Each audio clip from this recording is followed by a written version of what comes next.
Look, there's other things too when we talk about Whitespace, and while it's necessarily doing some new things, more often than not, it's trying new things that that may be uncomfortable and make us feel a little bit unsure. Sometimes it's letting go of stuff too. Yeah. Slogans, for example, is a big one that people struggle with what that's about. I mean, zero harm itself, as an example here, has been driven by our core value of not wanting to hurt people. Yep. All right. So people have tried to find a way to articulate a message to say we don't want to hurt people ever. So that means we want zero harm. But what's some of the struggles with that when it comes to culture maturity?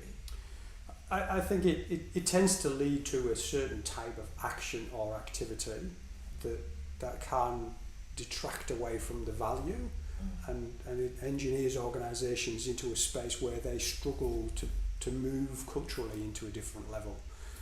The value is very, very strong, and it's the right sort of value. It's just the way that people have interpreted that, and what they've then done to try and demonstrate or deliver the value.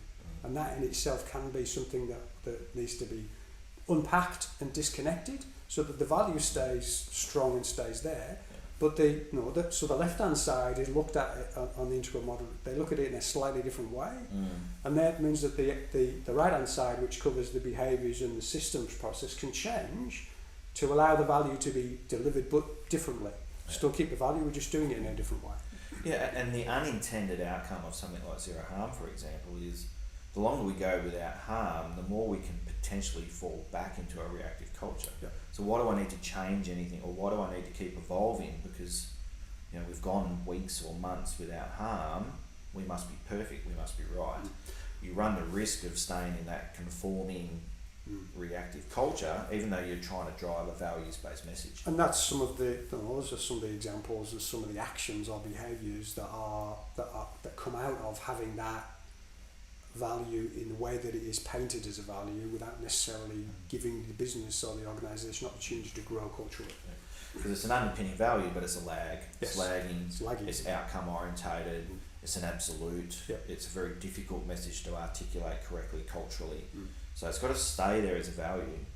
Well, I think everyone wants zero harm for their teams and their organisation, but we need to find a way to articulate differently to move us outside. That's right. And the other one, of course, is rules focus. I mean, we talked a lot about systems being the easy space to stay. What is it about the rules focus that we need to be mindful of? I think that rules will only, the conformance to rules approach will only get you a certain level of cultural maturity, because the rules themselves then become the be all and end all. Yeah. And people then will, and lots of people I'm sure have heard this before, people then just blindly follow the rule without recognising what's the purpose of the rule. At a procedural level or a rule level, the rules are only ever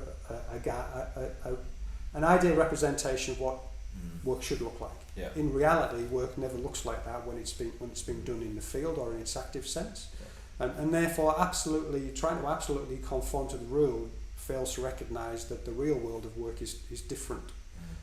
And that's the bit that allows an organisation to grow culturally, is to recognise that just by conformance, the organisation is going to reach a ceiling and is never going to transition through.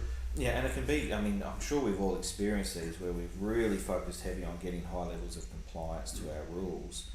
And it gets you a certain level, because it has to. If you get the good standards and you get good rules, it's going to get you to a reasonably good level of performance. But you just start to find those little examples where it's holding you back. People just doing what they were told to do rather than actually going and seeing the bigger picture. I can remember the day someone was going out to change a valve because the pipe was leaking. Changed the valve, but there was actually a crack in the pipe. But that was the job they were asked to do. That was the rule. That was the procedure they were asked to go do. But when we started it back up, it was still leaking because the pipe didn't get fixed. Just do what you're told rather than think about what it is that you need to do. And that's the difference between a compliance, rules-based culture and one that's more advanced. So it's learning that it is a part of the integral model. Systems and rules are there, but you've got to look holistically at that process and not just be rules-driven. It's got to be a complete solution, not just part of the solution.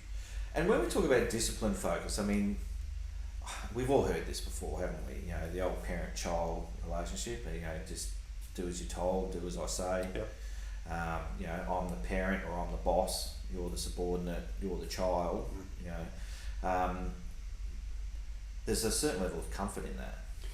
Again, it's back to the control process. As a leader, if I'm in a situation where I can tell you what to do, or I might need to show you as well as tell you, but then I'm confident that you're going to do what I want you to. So it's letting go of that authoritarian control and go to adult. Because what does that lead to? You get the sharing, but I think you also get the added benefit of 3 heads, 4 heads, 5 heads, 10 heads, not just one head. That we've said this before. This analogy of who's doing the thinking? I'm doing all the thinking. I just need your hands. I've got all my hands. Yeah. Actually, what you need is everybody to do the thinking, because that increases significantly the capability of that organisation. Yeah.